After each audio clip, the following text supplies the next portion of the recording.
வணக்கம். ஆகாஷ்வாணி புதுச்சேரி செய்திச் சுருக்கம் வாசிப்பவர் வீரமணி. பிரதமர் திரு நரேந்திர மோடி இன்று குஜராத் மற்றும் டாமனுக்கு பயணம் மேற்கொள்கிறார். இப்பயணத்தின் போது சாலை, மின்சாரம் மற்றும் தொழில்துறை தொடர்பான பல்வேறு திட்டங்களை அவர் தொடக்கி வைத்து வேறு பல திட்டங்களுக்கு அடிக்கல் நாட்டுவார். இத்திட்டத்தின் மொத்த மதிப்பு 18,800 கோடி ரூபாயாகும். நேபாள் வெளியுறவு அமைச்சர் திரு சிஷிர் கனல் 3 நாள் அரசுமுறை பயணமாக இன்று இந்தியா வரவுள்ளார். கடந்த மே 13 வெளியான CBSE 12ஆம் வகுப்பு பொதுத் தேர்வு முடிவுகள் குறித்து ஒருதரப்பு மாணவர்கள் அதிருப்தி தெரிவித்தும் OSM எனும் திரைவழி மதிப்பீட்டின் துல்லியம் குறித்தும் கேள்வி எழுப்பியுள்ள நிலையில் CBSE தலைவர் மற்றும் செயலாளர் இடமாற்றம் செய்யப்பட்டு புதிய தலைவராக திரு பிரசாந்த் லோகண்டே நியமிக்கப்பட்டார். OSM திட்டத்தின் அம்சங்களை ஆய்வு செய்ய திறன் மேம்பாட்டு ஆணையத்தின் தலைவர் திரு S. ராதா சௌஹான் தலைமையில் விசாரணையை மேற்கொள்ளுமாறு கடந்த 2ஆம் தேதி அரசு உத்தரவிட்டுள்ளது.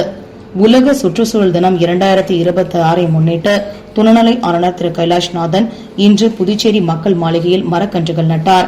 தொடர்ந்து மெய்நிகர் முறையில் பள்ளி மாணவர்களிடம் உலக சுற்றுச்சூழல் பாதுகாப்பு குறித்து கலந்துரையாடினார். மேலும் ஒவ்வொரு மாணவரும் தாயின் பெயரில் ஒரு மரம் நடுவோம் திட்டத்தின் கீழ் மரக்கன்றுகள் நட்டு பராமரிக்க அறிவுறுத்தினார். முன்னதாக 76 பள்ளிகளில் சுற்றுச்சூழல் மன்றங்கள் மற்றும் பள்ளி தோட்டங்களை தொடக்கி வைத்தார்.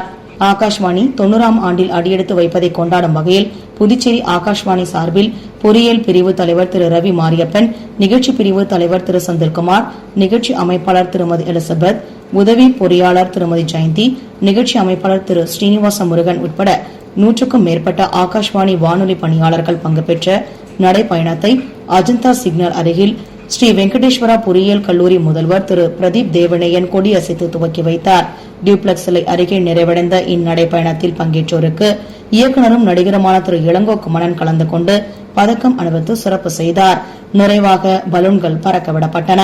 இத்துடன் இந்த செய்திச் சுருக்கம் நிறைவு பெறுகிறது.